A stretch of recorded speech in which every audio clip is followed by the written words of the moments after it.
Hello, যেটা বলতে চাইছিলাম, হ্যাঁ এই তোমার ব্লু ব্যাগটা কোথায় গেল? দেখো না কোথায়। আচ্ছা ভালো করে শোনো, ঋষির টিকিট ক্যান্সেল করে দাও, হ্যাঁ দীপ্তির টিকিটটাও ক্যান্সেল করে দাও, আর শোনো ভিসাটাও ক্যান্সেল করে দাও। হ্যাঁ এক্স্যাক্টলি, হ্যাঁ হ্যাঁ হ্যাঁ, okay. Hello sir, morning. Please come. নমস্কার। আমার মেয়ের বিষয়ে কিছু জানা গেল স্যার? আই এম সরি, আমি এর চেয়েও বড় কেস খুব কম সময়ে সলভ করেছি। শুধু এটার ক্ষেত্রেই এক সপ্তাহ পরেও কোনো সমাধান খুঁজে স্যার পাচ্ছি না। আপনি এরকম বললে আমরা কোথায় যাই বলুন অনেক তো? কেস আমরা আগেও সলভ করেছি। আসলে বিয়ে ভেঙে দেওয়ার প্ল্যানটা পুরোটাই আগে থেকেই করা। মেয়েকে নিয়ে সে এখন কোথায় আছে কিছুই বোঝা যাচ্ছে না। জানি না মেয়েটা এখনো বেঁচে আছে কিনা। আরে সুধীর বাবু, রিল্যাক্স।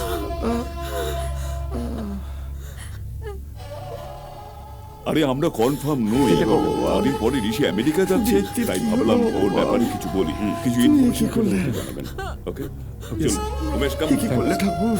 Thank you. কি করলে তুমি ঠাকুর? হ্যাভ পেশেন্স, হ্যাভ পেশেন্স, সব ঠিক হয়ে যাবে, কিছু চিন্তা করার নেই।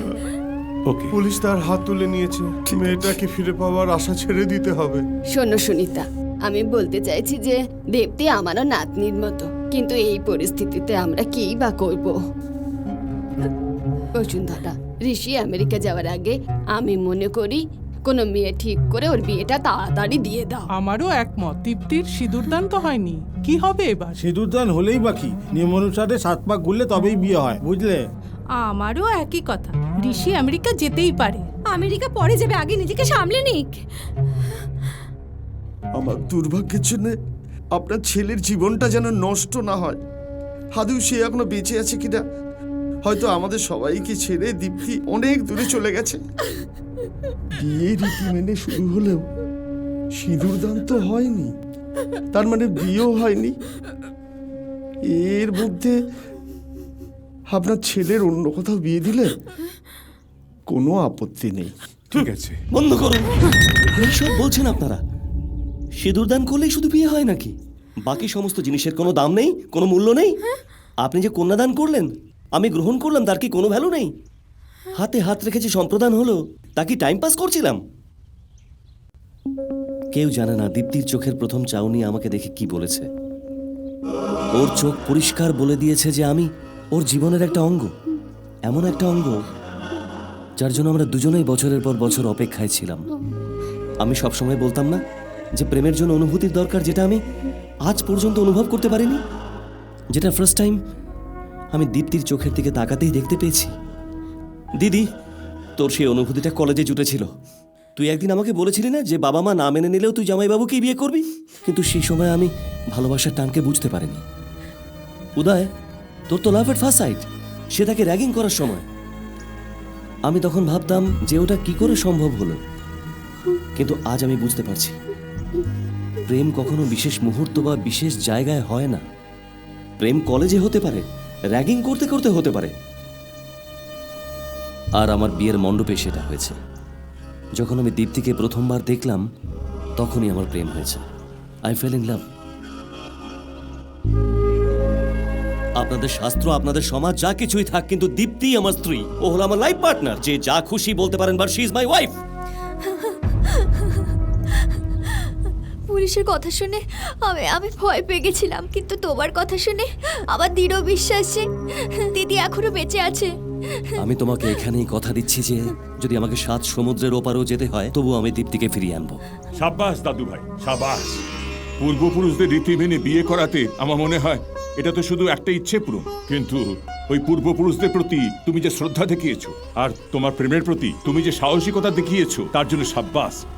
Hats off to you, hats off to you. তুমি যে কথাটা বলেছো সেটাই সত্যি। ইয়েস, মাথাতে পান পাতা স্পর্শ করানোটা কোনো ছেলে খেলা নয়, তামাশা নয়। It is science. Yes, it is science. জিরে আর গুড়কে মিশিয়ে একটা শক্তি উৎপন্ন হয়। সেই শক্তি হচ্ছে একটা ম্যাগনেটিক ফোর্স। সেটা স্বামী স্ত্রীর মধ্যে আকর্ষণের সৃষ্টি করে, যাতে কিনা পরস্পরকে ভালো লাগে, পরস্পরকে বুঝতে পারে। অপরদিকে আমাদের শাস্ত্র কি বলছে জানো? এখানে থাকে ব্রহ্মরন্ধ্র, সেটা সবসময় সুপ্ত অবস্থায় থাকে। জিরে, গুড়, পান পাতা সেখানে স্পর্শ করালেই সেটা জেগে ওঠে। সেটা তখন সহস্র চক্রের মতো একটা শক্তি এখানে এখানে আজ্ঞা চক্রের কাছে পৌঁছয়। এবার একজনকে আরেকজনকে দেখা মাত্র একজনের সহস্র আজ্ঞাচক্র অন্যজনের আজ্ঞাচক্রের সাথে মিশে যায়। সেটাই প্রথম প্রেম। সেটাকেই আমরা সবাই ভাবি ভালোবাসা। আর এটাই দুটো জীবনকে বেঁধে রাখে প্রেম বন্ধনে। যাও, তোমার যাত্রা শুভ হবে। তুমি যাও, তোমার স্ত্রীকে ফিরিয়ে আনো। আমি বলছি তোমার প্রতিজ্ঞা, তোমার যাত্রা রক্ষা কবচ হবে। ইয়েস, কাছে এসো।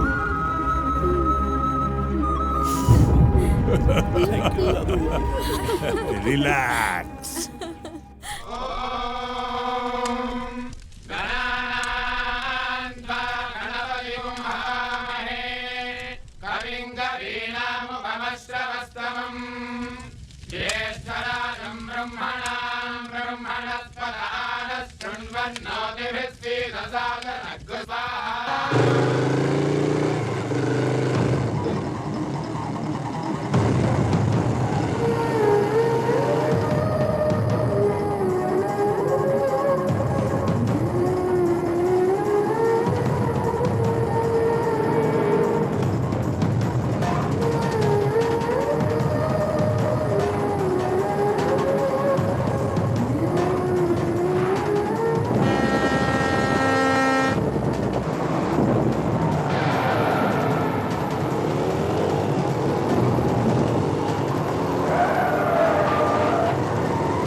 ভুলে যা ওকে,